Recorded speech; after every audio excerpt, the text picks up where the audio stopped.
Elon Musk says federal employees must either document their work or lose their jobs. Federal workers across the U.S. government received an email on Saturday afternoon asking them to account for what they did in the past week, and Elon Musk says they will lose their jobs if they don't respond. The emails arrived several hours after Musk, who is leading the Department of Government Efficiency team that has orchestrated the mass firings of at least 20,000 government workers over the past month, gave notice about the apparent ultimatum. Consistent with Donald Trump's instructions, all federal employees will shortly receive an email requesting to understand what they got done last week. Musk wrote on X, which he owns.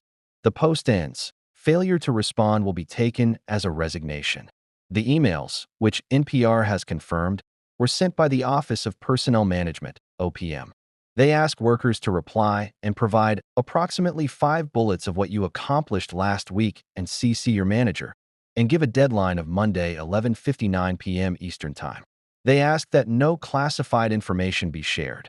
OPM said in a statement that the emails are part of the Trump administration's commitment to an efficient and accountable federal workforce, and that agencies will determine any next steps. The legality of the request is questionable, given it was made directly by OPM and not by agencies themselves. Many federal workers are covered by civil service protections that prevent them from being fired without cause. Last week, in response to the mass firings of probationary employees, labor unions sued the Trump administration, claiming OPM has no authority to manage employees of federal agencies other than its own. Their complaint points to federal statute that states, "The head of an executive department or military department may prescribe regulations for the government of his department, the conduct of its employees, the distribution and performance of its business, and the custody, use, and preservation of its records, papers, and property." In other words, while OPM handles many human resource functions for the federal workforce, it does not have congressional authority to tell other agencies what to do.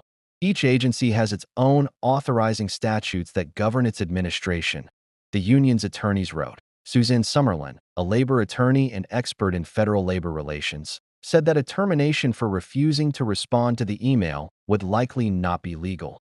Firing someone who was unable or unwilling to respond would be found to be a disproportionate punishment by a labor arbitrator, she said. But the employee could still face discipline as a result.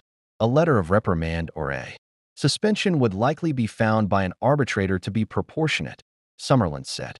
Many employees were left confused by the implications of the email.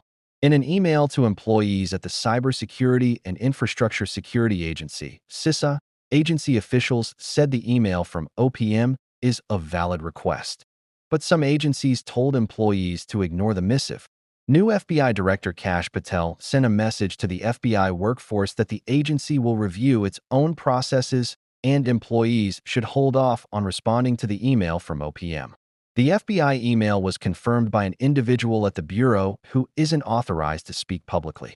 The State Department also let its employees know that the department plans to respond on their behalf, so employees aren't required to report their activities directly to the OPM email, according to a screenshot of the communication obtained by NPR.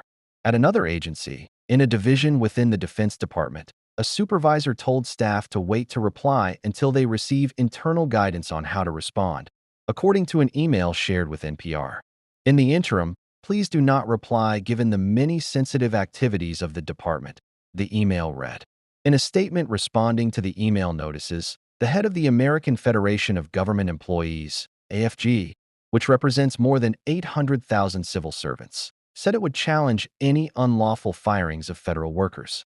Once again, Elon Musk and the Trump administration have shown their utter disdain for federal employees and the critical services they provide to the American people, AFG National President Everett Kelly said. It is cruel and disrespectful to hundreds of thousands of veterans who are wearing their second uniform in the civil service to be forced to justify their job duties to this out-of-touch, privileged, unelected billionaire who has never performed one single hour of honest public service in his life, Kelly added. The emails come as Musk and the new Trump administration continue to aggressively fire government workers and remove top leaders from federal agencies. It's a familiar management tactic for Musk. The billionaire pulled a similar move at the helm of at least two of his companies, Twitter, before he rebranded the social platform as X, and Tesla, where he mandated weekly reports from his employees on productivity and attendance. Late Saturday night, Musk wrote on X about the email to federal workers. To be clear, the bar is very low here. An email with some bullet points that make any sense at all is acceptable. Should take less than 5 minutes to write.